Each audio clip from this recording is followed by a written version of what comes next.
ગઈકાલ સાંજે હું એક રામજી મંદિરે સંધ્યા આરતીના દર્શને ગયો. મનમાં એમ હતું કે ત્યાં જાજ પખવાજની ગુંજ હશે, ભક્તોનો મોટો મહેરામણ હશે અને વાતાવરણ એકદમ ભક્તિમય હશે. પણ ત્યાં જે દ્રશ્ય જોયું મેં, સાલું કાળજું કંપી ગયું.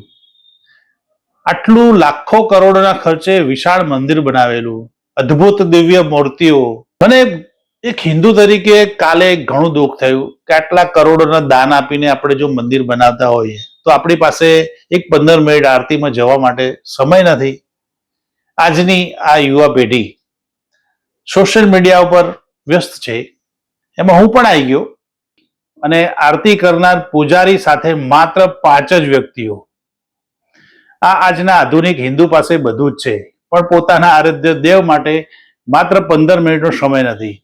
મારે આજે સમય નથી વાળા બહાનાની પતલી ગલીઓ પર સવાલ ઉઠાવવાવાળાને આ એક સોશિયલ મેસેજ છે. સ્ટેટસ મૂકવા માટે આપણી પાસે કલાકો છે. રીલ્સ બનાવીને જય શ્રી રામ કે જય મહાદેવ લખવા માટે આપણે સુરવીર છીએ. પણ જ્યારે સાક્ષાત ઈશ્વરની આરતીનો સમય થાય ત્યારે આપણે મોબાઈલની સ્ક્રીનમાં ડૂબેલા હોઈએ છીએ.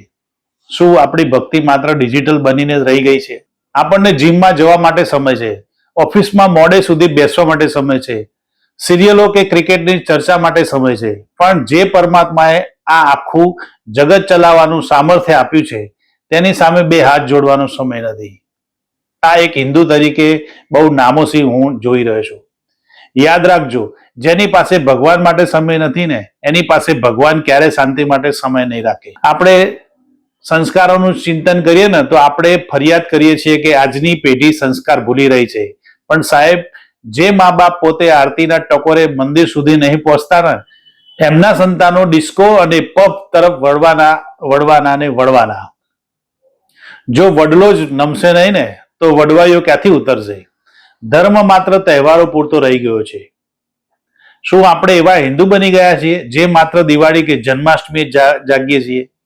રોજની આરતીમાં ખાલી પડેલા મંદિરો ચીસો પાડીને પૂછી રહ્યા છે કે ક્યાં છે એ સનાતનીઓ જે ધર્મ બચાવવાની વાતો કરે છે? ભાઈ, ધર્મ બચાવવા પહેલા ધર્મને આચરણમાં લાવો. વિચારજો મિત્રો, કળિયુગ એટલે બીજું કાંઈ નહીં પણ માણસની પોતાના મોડિયા પ્રત્યેની બેદરકારી. જો 5 માણસો વચ્ચે આરતી થતી રહેશે ને તો આવનારી પેઢીને ખબર પણ નહીં હોય કે શંખનાદ કોને કહેવાય. એટલે જાગો, હજી પણ સમય છે. ગર્વથી કહો કે અમે હિન્દુ છીએ, પણ એ ગર્વ મંદિરના ઉંબરે આવીને દેખાડો, માત્ર ટિપ્પણીઓમાં નહીં, સોશિયલ મીડિયા ઉપર, વોટ્સએપ યુનિવર્સિટીમાં નહીં. તમારું આ બાબતે શું કહેવું છે? શું ખરેખર આપણે એટલા વ્યસ્ત થઈ ગયા છીએ કે 5 મિનિટ આરતીમાં નથી આપી શકતા? શું ખરેખર આપણે એટલા વ્યસ્ત થઈ ગયા છીએ કે 5 કે 15 મિનિટ એક આરતીના સમયે આપણે આપી શકતા નથી? તો કોમેન્ટમાં ચોક્કસ જણાવજો. હું હર્ષદ સુથાર, જનવાણી ડિજિટલ ચેનલ. નમસ્કાર.